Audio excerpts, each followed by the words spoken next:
It's time for Caribbean News, covering current events from around the world, regionally and locally, with Sean Garrity on this station. It's news the Caribbean can use. And now, the details. New York City provides US $1.5 million in funding to help newly arrived Haitians.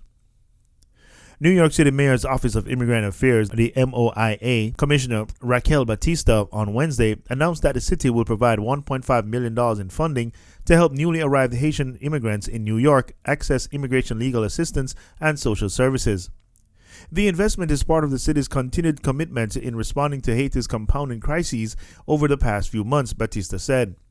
J. Philip Thompson, Deputy Mayor of Strategic Planning Initiatives, said that while Haitian migrants continue to face an uncertain future, it is imperative we continue to work with CBOs who have been leaders in helping this community. Magali Austin, Senior Advisor and Director of the Mayor's Office of Minority and Women-Owned Business Enterprises, told the Caribbean Media Corporation, or CMC, "I'm glad to see the administration supporting Haitian resettlement services through Haitian-run CBOs and hope that more municipalities follow New York City's lead." Batista said that the funds will be distributed to community-based partners that will provide linguistically and culturally responsive case management and immigration legal services to newly arrived Haitian New Yorkers. Internal conflicts dwindling popularity among triggers for Barbados election.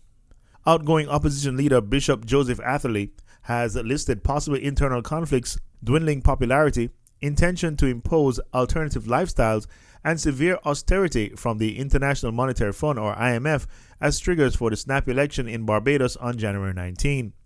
On Monday night, Prime Minister Mia Mottley announced a snap general election with nomination day set for January 3rd. She said the reasons behind her decision were to unite the country to deal with the socio-economic problems brought on by the ongoing COVID-19 pandemic. Atherley says he intends to contest the January 19 general election next year, even though he is not yet clear as to whether he would be a candidate for the St. Michael West, where he served as legislator for over a decade. The bishop was among the victorious members of the Barbados Labour Party, or the BLP, that swept all 30 seats in the 2018 general election before deciding to cross the floor and become opposition leader. The BLP, led by Mia Mottley, had defeated the then-ruling Democratic Labour Party in the historic vote. In entertainment, Massacre's 438 spends third week on Billboard with more sales. 438, the debut album from dancehall star Massacre, has continued its streak on the Billboard Reggae Albums chart for the third week in a row. The album, which was released on December 3rd, currently holds the number 10 spot on the sales and streaming-driven chart after it debuted at number 2 weeks ago and later dropped to number 4 last week.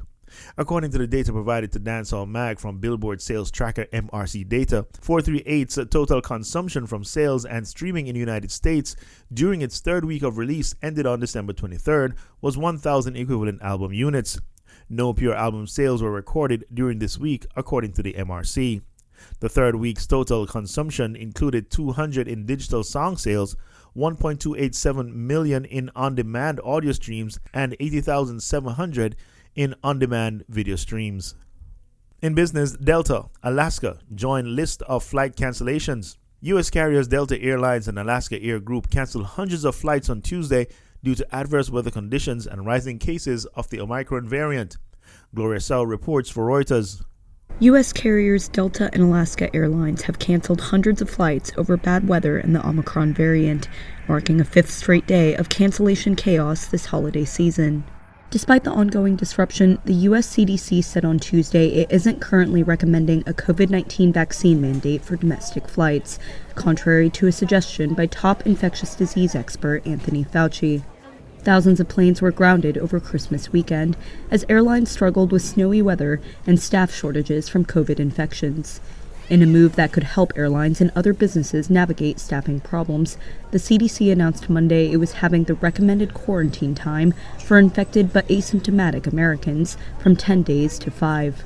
The average number of new COVID cases in the U.S. has risen 55% over the past week, according to a Reuters tally. And in sports, Nandu's 42 steers West Indies win over South Africa. Opener Matthew Nandu anchored an uncomplicated run chase to earn West Indies under 19 an 8-wicket win over South Africa under 19 in Tuesday's second Youth One Day International.